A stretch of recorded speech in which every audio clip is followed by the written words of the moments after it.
આજે ખેડૂત નેતા રાજુભાઈ કરપડાનું મને વોટ્સઅપ પર રાજીનામું મળ્યું છે.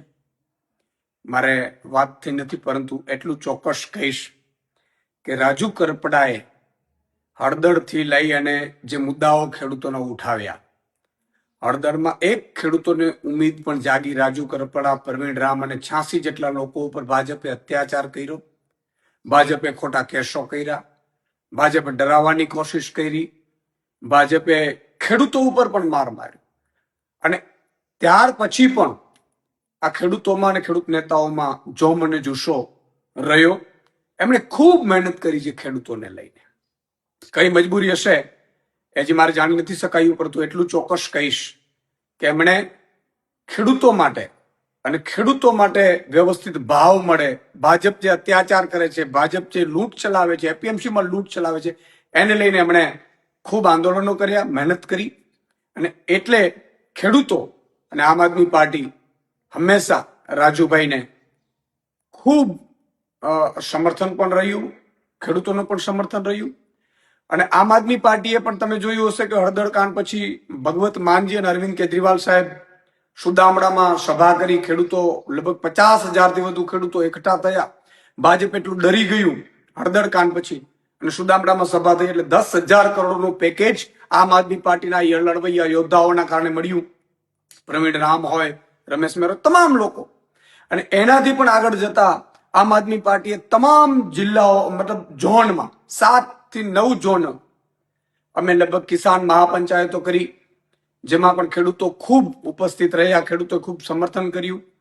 અને આ નેતાઓ અને ખેડૂતોના સમર્થનમાં અમે સાઇન કેમ્પેન ચલાવ્યું અને 13,000 ગામોમાં નાની મોટી મિટિંગો કરી,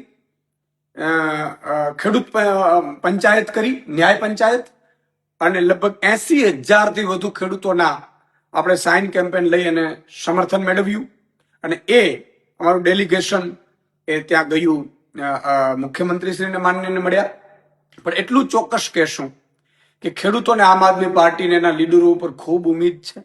અમે ખૂબ સંઘર્ષમાંથી ઊભા થયેલા છીએ. ભાજપ હંમેશા કોશિશ એવી કરતી હોય છે કે લીડરો તૂટી જાય, લીડરોને સામ દામ દંડ ભેદ કરીને હેરાન કરવાની કોશિશ કરવામાં આવે. રાજુભાઈ સાથે સુધી મને હજી ખબર નથી, મારી વાત નથી થઈ. એટલે હમણાં 2 દિવસ પહેલા જ મારા ઘરે કાર્યક્રમમાં આવ્યા હતા. મેં લગભગ તમામ ખેડૂતો અને ખેડૂત નેતાઓનું અહીંયા 10-12 હજાર લોકોની વચ્ચે સન્માન પણ કર્યું હતું, યોદ્ધાઓનું. ખેડૂતો પણ ઉપસ્થિત રહ્યા હતા. અને ખેડૂતોને પણ ખૂબ મોટી ઉમ્મીદ છે આમ આદમી પાર્ટીને એના નેતાઓ ઉપર, એના સંઘર્ષ ઉપર. એટલે કોઈ મજબૂરી રહી ખબર નથી, પરંતુ ભાજપ હંમેશા કોશિશ આવું કરતું રહ્યું છે. તમે જો આ પહેલા પણ કેટલાય નેતાઓ જોઈન્ટ થયા, પણ ભાજપ કોઈ ના કોઈ રીતે એને તોડવાની કોશિશ કરે, એને ડેમેજ કરવાની કોશિશ કરે, એને હેરાન કરવાની કોશિશ કરે. જેલમાં પણ અત્યાચાર આ ખેડૂત નેતાઓ ઉપર કરવાનું ભાજપ ચૂક્યું નહોતું. મેં જે રીતે જેલમાંથી આવ્યા પછી બધા જે આગેવાનો મળ્યા છે, ખૂબ અત્યાચાર કર્યા છે.